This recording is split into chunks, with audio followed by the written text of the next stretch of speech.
Vou fazer uma pausa aqui no assunto Copa do Mundo de Clubes para falar do nosso Vasco da Gama, do Pedrosa. Vamos falar do Vascão, Pedrosa. A notícia é um pouco diferente. Os jogadores do Vasco estão aproveitando dias de descanso enquanto rola a Copa do Mundo de Clubes. É o destaque das férias, ô Pedrosa. Nuno Moreira. Vamos aqui, quem tá curtindo esse visual aqui, com cabelo, com trança. Nuno Moreira. Isso aí parece ser ali, Leblon, Ipanema, né? É, Ipanema. É o Nuno? É o Nuno. Já virou carioca aí. O português curtindo uma praia ali na zona sul do Rio. E botou a camisa do Vasco, né? Meteu a camisa do Vasco. Tem jogador que bota a camisa do outro Piton time. está na... Piton na Itália. E fala que é inteligência artificial. Brincadeira, viu? O Piton foi lá, curtiu Lá no um Vaticano. rolezinho na Itália, Tá, né? foi Nada bem. mal, foi bem. Gostei do relógio também. Tá sem relógio, Piton. Tá mal de relógio? Tá Tá mal, bem. né? Piton, é bola, é bola. Bom O jogador. que mais que a gente tem ali? Tem o Verratti na Suíça. Eu vi que o Verratti andou pela Suíça. Rayan. ele. E Rayan curte NBA. E o Rayan tá lá nos Estados Unidos. Tá por lá, foi passear, acho que foi com a namorada também. Moleque que com certeza tem vivido o melhor momento da carreira dele. É Gramado. Estados Unidos já voa pra É aqui. Gramado isso aí? É Gramado. É Gramado. É Gramado? Frio também dos Estados Unidos. É Gramado. O Rayan tem risco de sair já agora, O Pedro? risco sempre existe, né, Flávio? Porque a gente tá falando de um jogador que realmente tá fazendo uma temporada muito boa, principalmente depois da chegada do Diniz. O ponto é, se o Vasco pensava em 12, 13 milhões de euros pro Rayan lá no início do ano, não tem mais como pensar em algo menos de 20 milhões. Eu acho que tem que segurar o Rayan, porque assim como o Fernando Diniz já disse, o Rayan vai valer muito mais no final do ano do que ele tá valendo agora. O Tietê com David Neres e o Anthony. Eles jogaram aqui em São Paulo, talvez? né? São Paulo, a turma aí. Ex-São Paulo. Isso aí. Lá no Vasco não tem negócio de levar amigo, o jogador leva amigo. Porra, quem dera Podia esses levar os aí. amigos, né? Porra, o Flávio, quem dera. Flávio foi bem, né? Quem dera. Tem isso lá no Vasco? Tietê. Quer me levar? Tem 2 amigos aqui, eu só vocês forem. Vem comigo. Dá um guardanapo pra eles e fala assim, irmão, assina aqui rapidinho, só pra gente fazer um contratinho com o Vasco. Quem dera. David Neres em um de cada lado, hein? É. Que Podia beleza. podia ser. Olha, o Verratti. Em Zurich, Na Suíça. Na Suíça. Verratti, matador. gente fina. Tá na Suíça, arrebenta.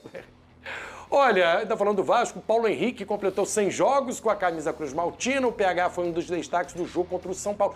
Uma boa lembrança que o Vascaíno vai ficar aguardando, né? O último jogo, vitória sobre São Paulo, 3-1 no Morumbi. Vamos ouvir o PH? 100 vezes Paulo Henrique, o lateral completou o 100º jogo pelo Vasco em momento de ascensão com Fernando Diniz. Muito feliz, muito honrado por estar chegando a essa marca. Eu acho que o Vasco tem me proporcionado momentos incríveis na minha carreira e completar 100 jogos com a camisa desse tamanho, um clube da grandeza do Vasco, é motivo de muito orgulho para mim. Lembrou também o gol que mais marcou, justamente em um clássico regional. Acho que o gol que mais me marcou foi o gol contra o Botafogo, 2023.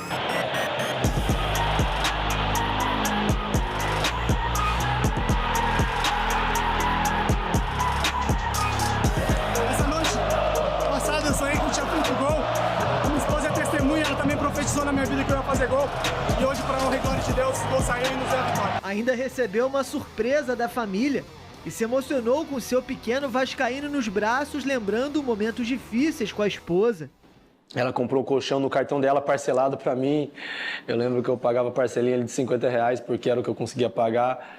Então, tudo que eu vivo hoje, ela me deu esse presente maravilhoso, que é a cara do pai, inclusive. Ô Pedrosa, a melhor fase do PH no Vasco, na carreira do PH, e atualiza pra gente a programação, a volta de férias, treinamento. O Vasco, ele fez diferente de alguns clubes, né? Ele deu 10 e vai treinar 20. Tem clube que deu 15 e vai treinar 15. Lembrando, gente, que isso não é porque o Vasco tá largando os caras na Copa do Mundo de Clubes, não. É porque é lei trabalhista, você tem que dar 30 dias de férias. Então o que o Vasco imagina é, deu 10 agora e no final do ano vai dar 20, quando a temporada acabar. O Paulo Henrique, pra mim, é um jogador, é um case de sucesso no Vasco, Flávio. Ele chegou completamente desacreditado, chegou do Juventude, era jogador do Atlético Mineiro. Em 2023 ele já é muito importante quando ele faz o cruzamento pro Serginho. O gol do Vasco contra o Red Bull Bragantino sai dos pés do Paulo Henrique, mantém 24 muito bem e em 2025, cara, ele só tá crescendo. Ele é um jogador que compete nos duelos físicos, ele tem uma recomposição absurda, uma força física absurda, não deixa o Vasco na mão, você não vê. Paulo Henrique lesionado. Quase você não tem notícia Era um touro, disso. né? Vou bater até na boca, tomara que não aconteça nada daqui pra frente. Mas é um jogador que realmente tem me surpreendido positivamente como o crescimento dele vem acontecendo. Eu acho que ele sempre foi um jogador nota 7 e ele nessa temporada ele tá sendo um jogador nota 8, 8,5. Então, cara, só agradecer ao Paulo Henrique por tudo que ele vem fazendo. É um cara que eu respeito muito com a camisa do Vasco. Tá certo, aquela... Todos os jogadores cumpriram exatamente aquilo que é determinado pelo técnico, né? Em termos de posse de bola, de marcação, de retomada de bola após perda, né? Que é você perde a bola no campo de ataque, já pressiona para ali mesmo tomar a bola e sufocar a equipe adversária. E aí valeu mais ainda porque o São Paulo não estava com a organização e nem com seus principais jogadores. E aí, no final, os principais jogadores acabaram sendo presenteados, né? Porque os 3 atacantes, o Ryan, o Nuno e o Verratti, não exatamente nessa sequência, mas todos eles fizeram gols, e para atacante é super importante fazer gol. O Felipe Coutinho teve, talvez, a sua melhor participação desde o seu retorno, então está dando uma demonstração muito clara de que ele está se adaptando muito bem ao esquema do Fernando Diniz, e aí o sistema defensivo, que e sempre foi uma grande preocupação, embora os 2 laterais são jogadores de altíssimo nível, e quando a equipe está entrosada, organizada, isso aparece ainda mais. Mas o miolo de zaga também se comportou muito bem, apesar do gol do São Paulo ali nos minutos finais. Foi uma vitória que deixou o torcedor vascaíno bem satisfeito com aquilo que viu, mas acaba que é muito pouco ainda, porque o Vasco é só o 13º colocado, ali a 2 pontos do primeiro time que está na zona de rebaixamento. Então, é preciso fazer mais. Só que foi quebrado um tabu, né, de 8 anos, desde 2017, que o Vasco não vencia um time de São Paulo em São Paulo.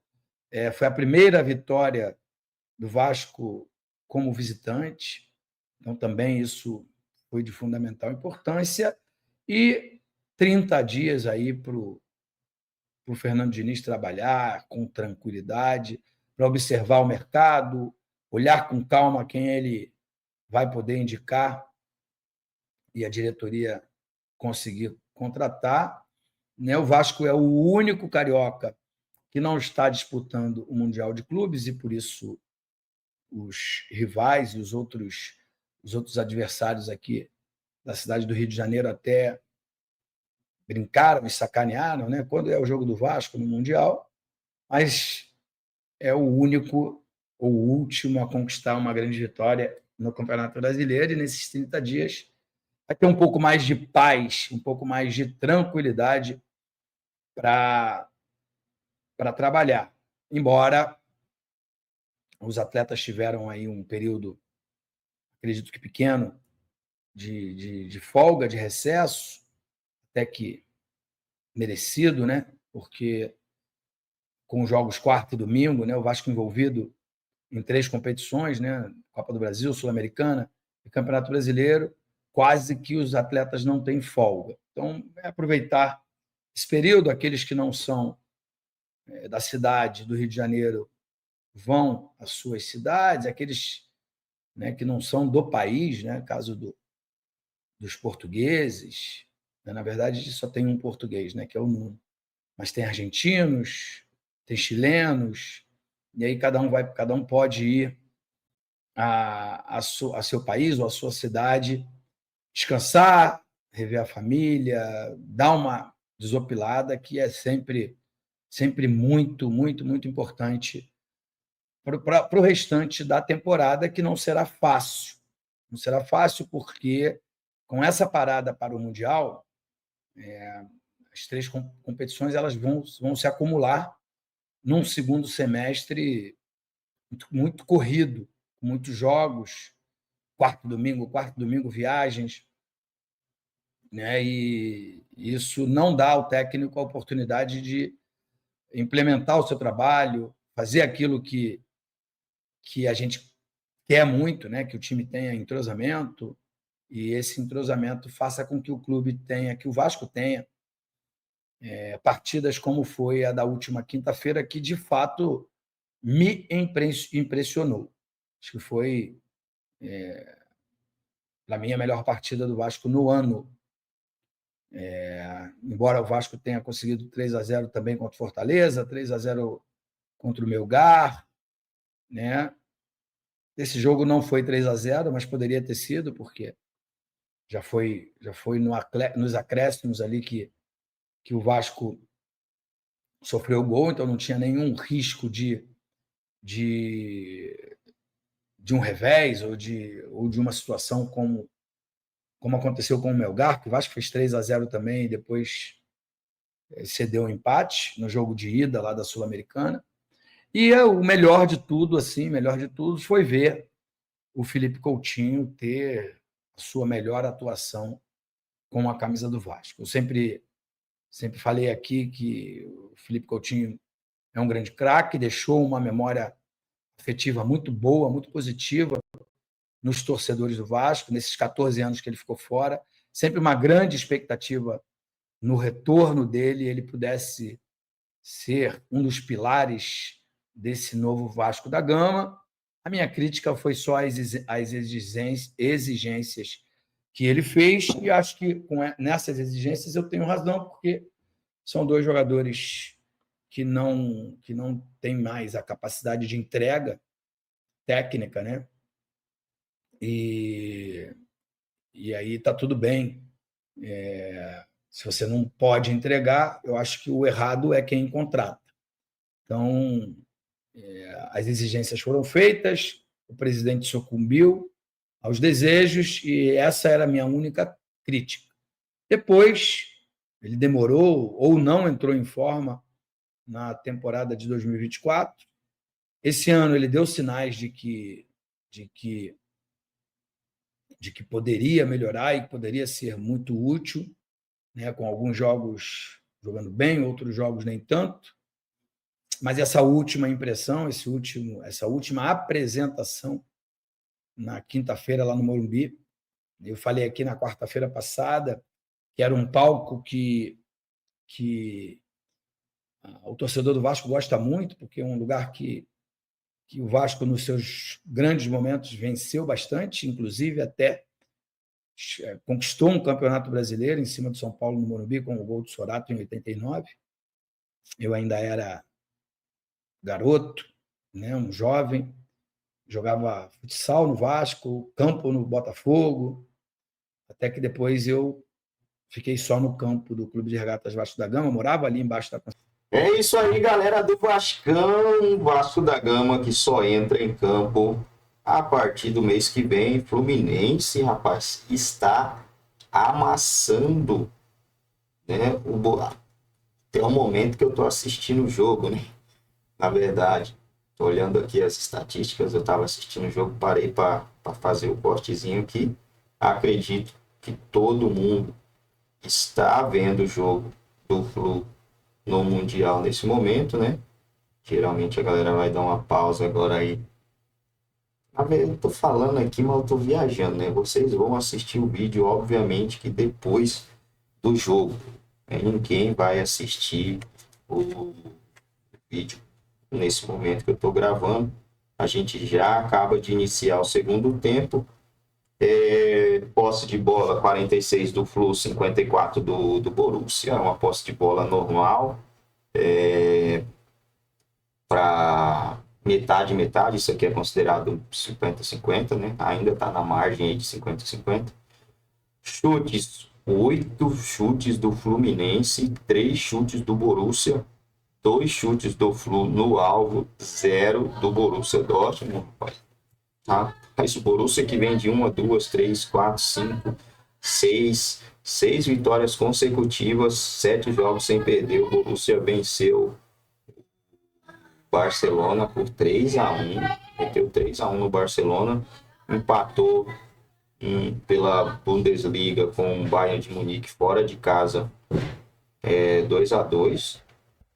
Borussia Dortmund foi G4 no campeonato alemão. Cara, o Fluminense jogando melhor que os caras. Aí vai vir um monte de bobó cheira-cheira falar: ah, mas os caras estão tirando o pé. Não existe isso aí, né? Dentro de campo, tirar o pé. O Fluminense pode perder esse jogo? Pode. A qualidade dos caras é um pouco maior, melhor. Mas até o momento que eu tô vendo o jogo aqui, o Fluminense está conseguindo bater de frente, está conseguindo encarar o Borussia Dortmund aí de testa, né? De frente, está conseguindo bater de frente. Vamos ver o final, se o Flu vai conseguir trazer essa vitória aí. Eu tô torcendo, gente, os times brasileiros, né? Independente de qualquer time brasileiro que esteja no Mundial, eu tô torcendo para que eles vençam e avançam. Muita gente, mas eu torço para tal time e eu não vou torcer para fulano de tal. Eu não tenho isso, né? Nesse momento eu vou torcer para que os times brasileiros consigam avançar. Brasileiro a gente tem Palmeiras, Flamengo, Fluminense e Botafogo. São esses 4, né? Acho que são só esses 4. Eu vou torcer para que eles avancem aí às oitavas de final para tirar um pouco aí dessa soberba dos europeus, né?